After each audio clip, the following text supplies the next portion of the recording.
আসসালামু আলাইকুম। আবারও হাজির হলাম আপনাদের মাঝে নতুন আরেকটি ভিডিও নিয়ে। আপনারা দেখতে পাচ্ছেন একটি অ্যাপোলো ইউপিএস আছে আমাদের কাছে। এটা মূলত 1200 2 ব্যাটারি একটি ইউপিএস। তো আজকের ভিডিওটি শুধুমাত্র আপনাদের সচেতন করার জন্যই আমি ভিডিওটি তৈরি করছি। জাস্ট একটু মন দিয়ে দেখবেন ব্যাটারিগুলোর কি অবস্থা। দেখতেই পাচ্ছেন এখানে দুইটা ব্যাটারি ব্যবহার করেছে, প্রত্যেকটা ব্যাটারি দেখুন কি অবস্থা।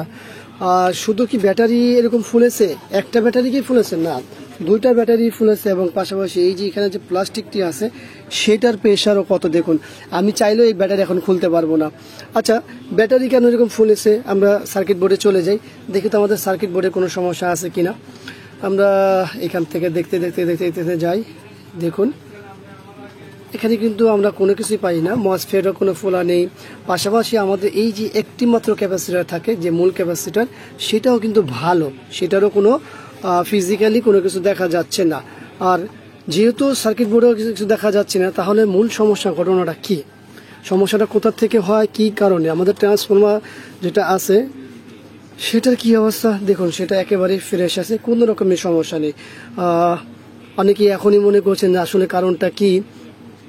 কারণ কয়েক পদের হয়, তার মধ্যে উল্লেখযোগ্য কারণ হচ্ছে আমরা অনেকেই আছি যে রাত দিন 24 ঘন্টা ইউপিএস লাইন দিয়ে রেখে দিই, এবং কি শুধু লাইন দিয়ে রাখি না, অযথা আমরা এটাকে অনও করে রাখি। দেখা যাচ্ছে পিসি আপনার অফ, কিন্তু ইউপিএস অন করে রেখে দিই। তো এটা আমাদের একটা খারাপ দিক। এবং ইউপিএস শুধু আপনার বলে কি লাইন দিয়ে রাখা না, ইউপিএসকে অফ করে রেখেও আমার মূল যে চার্জ থাকে ইউপিএস চার্জে লাগায় রাখি। তো এখন অনেকে প্রশ্ন করতে পারে যে ভাই এটা তো অটোমেটিক চার্জিং হয়ে অটোমেটিক থাকবে, লাগানো থাকলে কি সমস্যা। দেখেন সবকিছুরই একটা শেষ আছে, সবকিছুরই একটা ক্ষমতা আছে। ইউপিএস এর বয়স হয়েছে, ব্যাটারির বয়স হয়েছে, আর অতিরিক্ত চার্জের কারণে ব্যাটারিগুলো ফুলে যায়। সেটা মোবাইলের ক্ষেত্রে হয়, আমরা আমাদের মোবাইল দেখি না যে ওভার চার্জের কারণে সমস্যা হয়, আবার অনেক সময় চার্জারের কারণে ব্যাটারি আমাদের মোবাইলের ব্যাটারির সমস্যা হয়। তো যেহেতু আমাদের এখানে চার্জিং সিস্টেমে কোনো সমস্যা আমরা পাই না, তার অর্থ হচ্ছে এটা অনেক দিন যাবত শুধু লাগানোই থাকে। তো এই বিষয়গুলো সতর্ক থাকবেন আশা করব। তো এখন প্রশ্ন হতে পারে যে এখানে কি ইউপিএস এর ব্যাটারি লাগালে হবে, সেটা আমরা দেখতে পারি ইউপিএস এর ব্যাটারি লাগানোর পরে। তো ব্যাটারি নিয়ে এসে আমরা লাগিয়ে আপনাদেরকে দেখাচ্ছি। তো আমরা এখানে দুইটা ব্যাটারি লাগিয়েছি, আর এই যে দুইটা ব্যাটারি যে দুইটা দেখতে পেয়েছেন, দেখুন কি পরিমাণ ফুলেছে, একদম টামাটাকর হয়ে গেছে। দুইটাই এখনো লাগানো, আলাদা করতে পারিনি।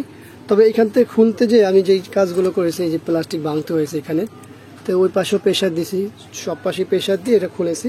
তো যাক, এখন অন করে দেখি, বিসমিল্লাহ। হ্যাঁ, আমাদের অন হয়েছে। আমরা চলে যাই হচ্ছে ইউপিএস এর পাওয়ার দেওয়ার জন্য, বিসমিল্লাহ।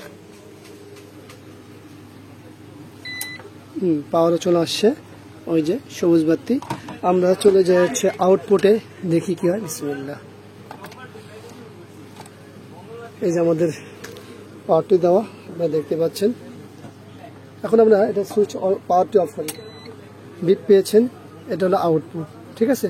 তো আমরা অফ করে ফেলি, আবার একবার অন করি, দেখুন পাওয়ার চেঞ্জ হবে। এটা হলো এসি। তো আমরা এটা মূলত অফ করে নিই, এখন খুলে ফেলি। অফ হয়নি কিন্তু এখনো, এই যে সুইচ অফ হয়েছে। তো এখন মূল কথা যেটা, সেটা হলো যে আপনারা দেখতে পেলেন যে ইউপিএস এর ব্যাটারি খারাপ হলেও কিন্তু ইউপিএস রানিং হয়। কিন্তু এখানে কিছু সতর্কীকরণ আছে, সেটা হলো লাগানোর সময় খেয়াল রাখতে হবে, এরকম লেগে গেলে বের করার সময় সাবধানে খুলতে হবে। এই বিষয়গুলো আপনাদের মেনে চলতে হবে, আমাদের সকলকে মেনে চলতে হবে। তো আমি যদিও ইউপিএস এর ওই অর্থে কাজ করি না, যেটা বাস্তবতা, একটা সময় অনেক ইউপিএস এ কাজ করেছে, এখন ওই বাধ্য হয়ে কিছু ভাই ব্রাদার আছে নিয়ে আসে, তো সেক্ষেত্রে করতে হয়। আর যেহেতু এটা ব্যাটারি খারাপ ছিল, সেহেতু আমরা খুব আশাবাদী ছিলাম যেটা হয়ে যাবে, সেখান থেকে আমাদের আশা পূরণ হয়েছে। ভিডিওটি দেখার জন্য সবাইকে ধন্যবাদ। ভিডিও থেকে যে ইনফরমেশনগুলো দিয়েছি সেগুলো আপনাদের কাজে লাগবে আশা করব। ভিডিওটি ভালো লাগলে লাইক, কমেন্ট, শেয়ার, অবশ্যই আমাদের এই চ্যানেলটি সাবস্ক্রাইব করবেন, পাশে থাকা বেল বাটন চাপ দিয়ে রাখবেন। আবারও দেখাবো অন্য কোনো বিষয় নিয়ে। আজকের মধ্যে এখানে বিদায়। আল্লাহ হাফেজ। আসসালামু আলাইকুম ওয়া রাহমাতুল্লাহি ওয়া বারাকাতুহু।